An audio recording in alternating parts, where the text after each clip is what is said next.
श्रीराम जय जय राम। साधन निष्काम बुद्धीने आणि सावधानपणे करावे। भगवंतापासून जो निराळा राहत नाही तो मुक्तच।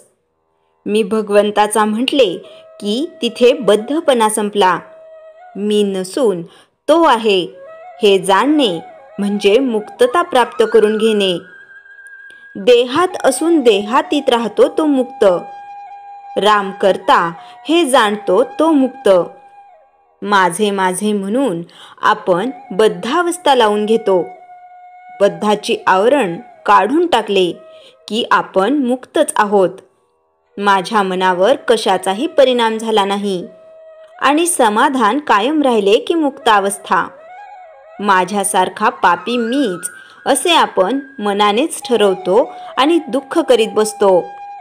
मी एक भगवंताचा झालो, आता नाही कोणाचा असे म्हणावे आणि जगात नटासारखे वागावे। वास्तविक आपण मायेकडून पछाडले गेलो आहोत। भगवंताजवळ माया ही छायेप्रमाणे आहे। आपण मायेचा नियंता जो भगवंत त्याचे होऊन राहावे। माया खरी नाही हे समजते। मायेला ओळखणे म्हणजे विवेक आणि भगवंत ठेवील त्यात समाधान मानणे हे वैराग्य।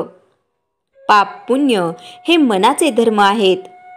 मी आता नाम घेतो, माझी सर्व पापे त्यामुळे नाहीशी झाली आहेत अशी दृढ भावना झाली की तो निष्पाप झाला हे समजावे। चार चौघे करतात म्हणून साधन करून नाही चालणार। साधनात दृढ भाव पाहिजे। साधन करायचे ते योग्य मार्गाने झाले पाहिजे। ते अगदी निष्काम असावे। बुद्धिभेद करणारे लोक जगात नेहमी असणारच, पण साधकाने आपला बुद्धिभेद होत नाही इकडे जागृत असावे। काही पुरुष किंवा स्त्रिया यांना आपला स्वतःचा असा काही प्रपंच राहिलेला नसतो, तरीही हे लोक उगीचच जगाचे दोष काढीत बसतात। दुसऱ्यांच्या घरी जाऊन उठाठेव करतात। हे फार मोठे पाप आहे। साधकाने ते कटाक्षाने टाळावे।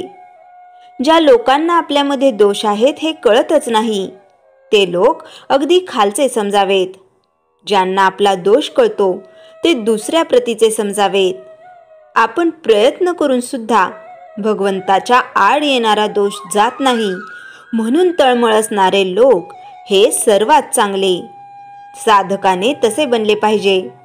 परमार्थ मार्गामध्ये अर्ध्यापर्यंत गेल्यावर मग पुढे जाणारे साधक फार थोडे असतात। खरे म्हटले म्हणजे साधन आणि वाचन असले की साधक कधी मागे पडायचा नाही। ब्रह्मचारी साधकाने प्रपंचातल्या उठाठेवी करू नयेत, कारण तशाने प्रपंचाचे प्रेम त्याला लागेल। त्याने प्रपंचापासून 4 पावले दूर राहावे, नाही तर तोच हवा असे वाटू लागते। जगात किती पोथ्या आणि किती मते आहेत एवढे पाहायला वेळ कुठे आहे। म्हणून साधकाने गीता, ज्ञानेश्वरी, गाथा, भागवत किंवा दासबोध असा एक ग्रंथ प्रमाण मानून त्याप्रमाणे साधन करावे। श्रीराम जय जय राम। चैतन्यवाणी मुंगी डोंगरावर चढण्याचा प्रयत्न करते आणि कालांतराने का होईना पण वर पोहोचल्याशिवाय राहत नाही। हे ध्यानात घेऊन आपण प्रयत्नाला लागूया। श्रीराम जय जय राम। सद्गुरूंची मानस पूजा कशी करावी? सकाळी उठल्यापासून ते रात्री झोपेपर्यंत सद्गुरू सोडून आपल्याला दुसरा ध्यास नसावा। लहान मूल जसे आपली प्रत्येक गोष्ट आपल्या आईला सांगून करतो तसे आपली प्रत्येक गोष्ट सद्गुरूंना सांगून करायची सवय असावी। सद्गुरूंनी सचेतन मूर्ती मनश्च चक्षुंपुढे आणून मनातच तिची पंचोपचार किंवा षडोपचार पूजा करावी।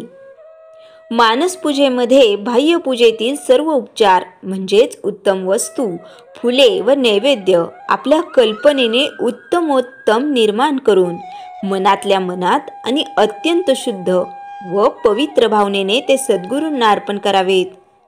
पूजा आटोपल्यावर सद्गुरूंच्या सचेतन मूर्तीचे विसर्जन न करता तिला आपल्या हृदयात विश्रांती द्यावी.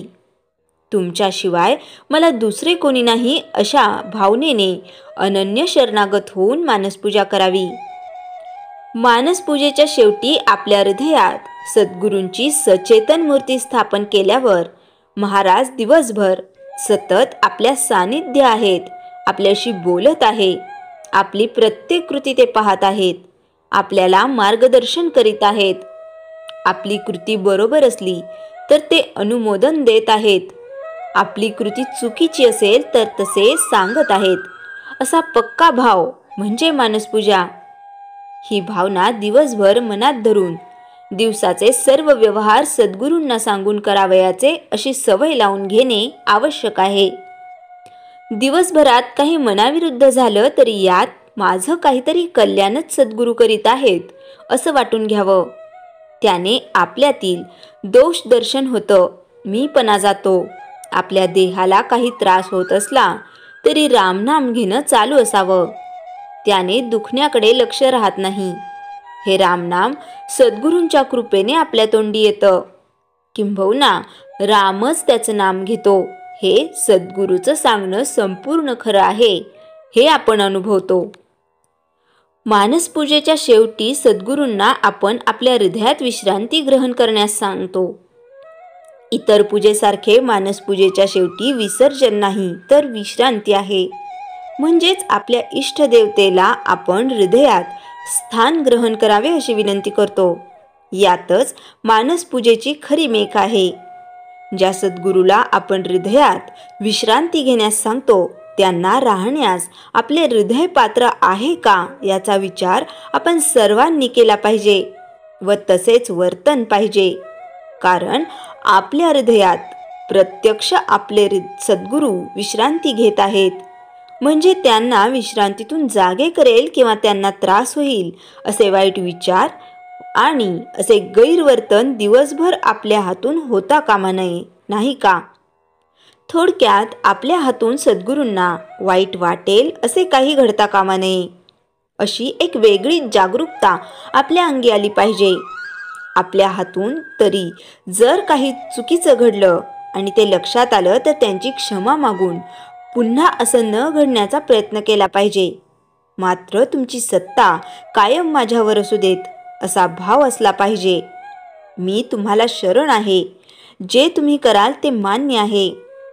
जितके हृदय पवित्र आणि शांत आणि नामाने भरलेले तितके सद्गुरूंना तेथे राहण्यास आवडेल. ते आपल्या हृदयात विश्रांती घेत असताना आपण जर चुकीचे वागलो, दुसऱ्याचे अंतःकरण दुखावणारे बोललो, नीती सोडून आचरण केले, परनिंदा केली, थोडक्यात षड्रिपूच्या स्वाधीन झालो तर त्यांच्या विश्रांतीला निश्चित धक्का लागेल. याचे सतत भान असणे याचे नाव खरी मानसपूजा. हे भान जर सतत ठेवले तर आपला देहच मंदिर बनेल आणि असे वागू लागलो की आपला मीपणा आपोआप कमी होऊन सद्गुरूविषयी प्रेम वाढीस लागेल. अशी मानसपूजा ही दिवसाचे 24ही तास चालली पाहिजे. त्यामुळे दिवसभरात आपल्या हातून कोणतेही वाईट कृत्य होणार नाही व हळूहळू आपल्या वागणुकीत सुधारणा होईल. श्रीराम जय राम जय जय राम. जयाच्या जनी जन्मनामार्थ झाला, जयाने सदा वासनामात केला.